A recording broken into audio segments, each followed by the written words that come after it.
What is up, YouTube? What is up, Giants fans? It is your boy Jay Dimes, and we are back at it with another New York Giants video.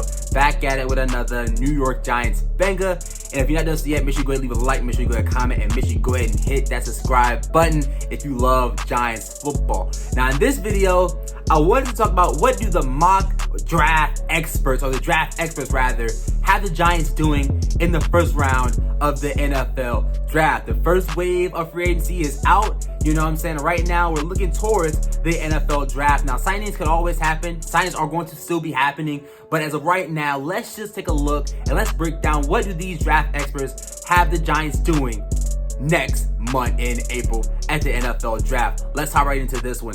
Mel Kiper Jr. Mel Kiper has the New York Giants selecting Jordan Addison, wide receiver out of USC. His analysis is Addison put up huge numbers for Pitt and USC over the past 3 seasons, and he could be a plug-and-play starter. Getting reps in the slot and outside, this is how the Giants' passing offense can take a big step forward. Now, you know me. I think Jordan Addison is the best wide receiver in this draft class. And I know it's, some people are pulling hairs with him and Quentin Johnston, wide receiver out of TCU, who we will get into. But as of right now, I just think Jordan Addison is, like he said, a plug-and-play starter for the New York Giants if the Giants were to take him at pick 25, which is a question if he is going to fall to pick 25. But if he were to drop on draft night to pick 25, you got to take him, in my opinion. That is my guy. I want the Giants to take him if he is there. And again, I feel like, does he have the higher ceiling of a guy like Quentin Johnston, who's 6'2" and has a blazing speed track record? Probably not, but he definitely has a lower floor. He probably is more of a safer pick than Quentin Johnston, which is why I have him as my wide receiver 1. So, Mel Kiper has the New York Giants selecting Jordan Addison, wide receiver out of USC. Next, Daniel Jeremiah. Listen to this one. Daniel Jeremiah has the New York Giants selecting offensive lineman Joe Tippmann out of Wisconsin. Now, when I was, prepping to make this video and I was looking through all of the mock drafts, this one stood out to me. Daniel Jeremiah has the Giants selecting a center, not John Michael Schmitz or an offensive lineman, not named O'Cyrus Torrence, but Wisconsin center Joe Tippmann. Now, I've not seen a lot of, first round projections for him. This is the first time I've come across one. I've mostly seen O'Cyrus Torrence and John Michael Schmitz as, first round guys. Not even John Michael Schmitz has been that much of a first round guy as much as I've seen. But O'Cyrus Torrence, yes, but Joe Tippmann? If the Giants were to take Joe Tippmann, and in this mock draft, they take him over Quentin Johnston, who ended up going to the Buffalo Bills, I would be flabbergasted. I would be absolutely flabbergasted. Now, Joe Tippmann has always been a guy I've seen as a second, third round, potential guy for the Giants, to plug in at center. The Giants do need a center. They just lost John Feliciano to the San Francisco 49ers recently, as earlier, I think yesterday, he announced that he was signed with the Niners. Nick Gates signed with the Commanders, so that's another offensive lineman that we had lost. So 2 offensive line, lost for the Giants this offseason. But I'm not taking, Joe Tippmann just because of that. I'm not doing that. In my opinion, that is just, again, taking a guy because you need him at that position. And that is one thing that we all know is how you can definitely make a big mistake. Taking a guy just because you need him at a position is just something that the Giants can't do in this draft. They are set up in a perfect spot to go BPA. If the best player on the, on the board, most likely, it could be a corner. It could be a wide receiver, are both positions of need. So I think the Giants are sitting at a point right now where they need to line up BPA with need. And in my opinion, I don't think Joe Tippmann is going to ever be the best player on the board in the first round. So that one shook me. I was confused on that one. But Daniel Jeremiah has the Giants selecting Joe Tippmann, center out of Wisconsin. I like the kid in the second, third round, but the first round, no, sir. Todd McShay of ESPN has the New York Giants selecting Zay Flowers, wide receiver out of Boston College. His analysis is, with explosive traits, great instincts, and a 4.42 speed, he caught 78 balls for 1,077 yards and 12 touchdowns in 2022. Huge Zay Flowers guy. Huge Zay Flowers guy. I actually have him ranked a little bit higher than Ohio State wide receiver Jackson Smith and Jigba. I think Zay Flowers is just a guy that fits this scheme to a T. You're looking at, the Giants want speed. They want guys that can get down the field. They want guys that can create separation. And we've seen in this offense that also they prioritize what can you do when the ball is in your hands, scheming you up ways to get the ball in your hands to make plays.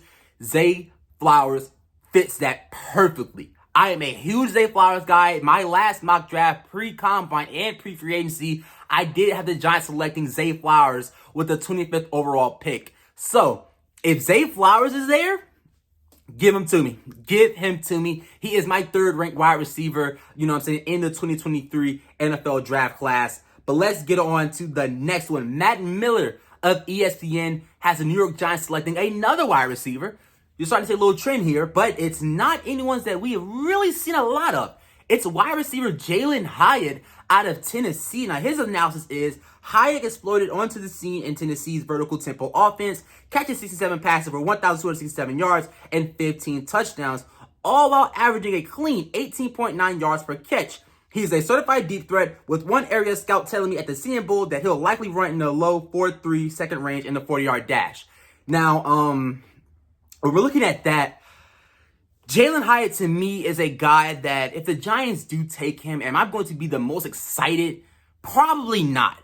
But I still think he can bring a different element to the offense because he is a lethal deep threat. Now, at Tennessee, he wasn't asked to, run a very diverse route tree. He wasn't asked to really do much but run streaks and, plays that are just going straight down the field. So that right there, it scares me because I want a route runner. I want a technician who can, create, open plays with his route running. And Jalin Hyatt right now isn't that guy. Now, you can always, bring him here and you can teach him up how to be a more lethal route runner.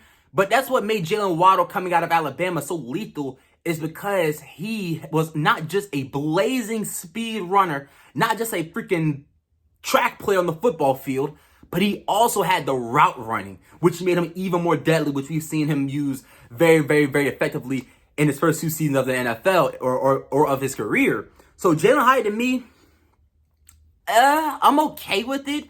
I want more of a route runner guy like a Jordan Addison, like a Zay Flowers. But if the Giants were to take him, Jalin Hyatt does bring a different element to an NFL offense where you're taking into account his speed. He didn't run as fast as we thought he would at the combine. So with his analysis there, it kind of wasn't that true. He didn't run as fast as we thought he would. But either way, Jalin Hyatt is a deep threat for sure. But to me, I don't think that is a guy that the Giants need. At that point, I would rather look at a corner because at that point, Jalin Hyatt is like, the 4th, 5th best wide receiver on the board probably. So I wouldn't really take him. That's kind of, again, you're just drafting him at wide receiver because you need a wide receiver. At that point, I'd rather look at wide receiver, or hell, I would probably, or look at corner rather, or hell, I'll probably even look at offensive line. Let's get into Pro Football Focus. Michael Renner has the Giants selecting wide receiver Jackson Smith-Njigba out of Ohio State. I like him. I like Jackson Smith-Njigba. We're not, like I said in my video a couple days ago, when we're looking at production, that is Jackson Smith-Njigba. When he's on the field, he is the most productive player on the field. We're looking at who had the most productive season out of every wide receiver prospect in this draft. You got to look at Jackson Smith-Njigba in 2021 when he racked up over 1,600 yards. It was a dominant season. He was basically, coming into last season college-wise, he was basically wide receiver 1. Got hurt, which is definitely a red flag. Him being hurt that whole season, dealing with that hamstring injury, not really seeing the field much that season. But we're looking at production. We're looking at a guy who in the slot is a dominant, slot player. I really would like him as a New York Giant. Would not mind Jackson Smith-Njigba at all. But that's really it. Those are just some of the mock drafts from the experts.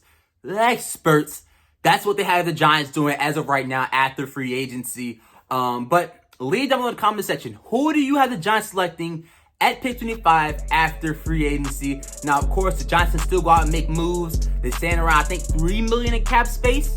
So they're going to have to clear up some cap if they want to go sign a corner that can actually start, or if they want to go add on a center because they don't have one right now on the roster after Nick Gates and John Feliciano going elsewhere in free agency.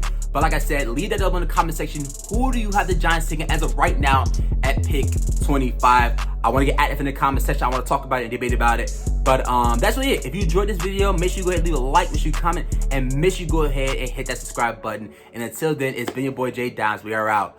Thanks for watching, and go Giants. Peace.